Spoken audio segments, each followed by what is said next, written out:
So this is one of my impact charges, and this is the case, and it's not working. I don't know why it just stopped working. So what I'm going to do is I'm going to desolder the battery from the BMS and test the battery cells, then recharge them and see which cell was damaged. If I find out that any of the cell is damaged or the whole cell is damaged, I just replace them with this replacement batteries that I have, and these are brand new batteries, they are not used ones. So I'll do that and bring you guys back. So with this, now I've separated the BMS from the battery. So I'm going to test each cell and see which of the cell is defect. If I check and any of the cell is defect, maybe I'll change out the three and keep them as spare in case of anything. But for now, I have to do my measurement first.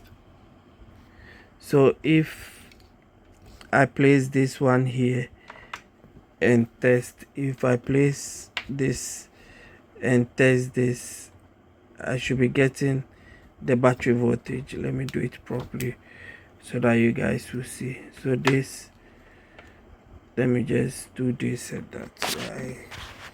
Let me try it with one hand and see.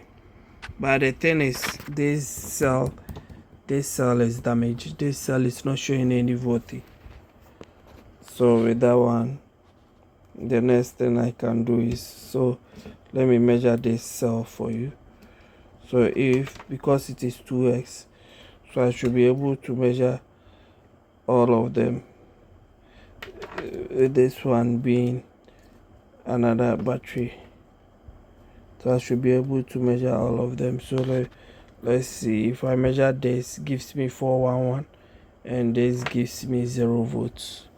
Sorry guys, this gives me 411 and the other one gives me, so you can see 411, that means it's fully charged, and this one gives me 210 or 200 milliamps, so sorry, millivolts. So that tells me that this particular cell is damaged. So you see that I maintain these two, because this also gives me that same voltage, but this one gives me a different voltage. And if you check, you can see that from the bottom these two are connected, so you should be able to give me voltage. That's why the battery pack wasn't able to charge it. So best, I have to replace all of them and keep these two in my power bank. This one, keep it in my power bank. So I have this two to replace with this, so 3. Then I keep this good 2 in my power bank and use it. So now I'm done with my welding, and you can see how I did it. So now what I'll do is I have these nickel strips that I use. So now that I'm done with this, I can place the BMS on it and solder everything back and call it a fix, then charge it. So now I've rebuilt the pack successfully, so I'll put it back in the casing. Then let me see if I'll be able to test the voltage like this for you guys.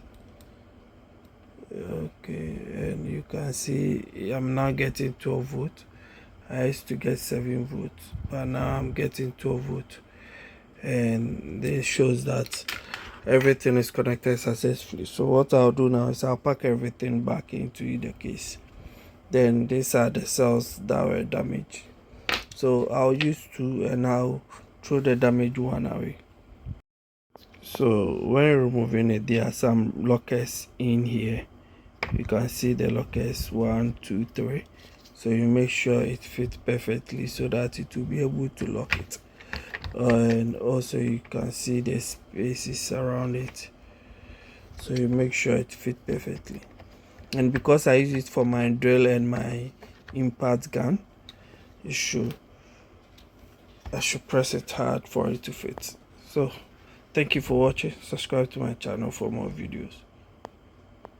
So moment of truth, now that I've fixed everything, although it is almost at 12 volts, let me fix the charger to it and see if it will be charging.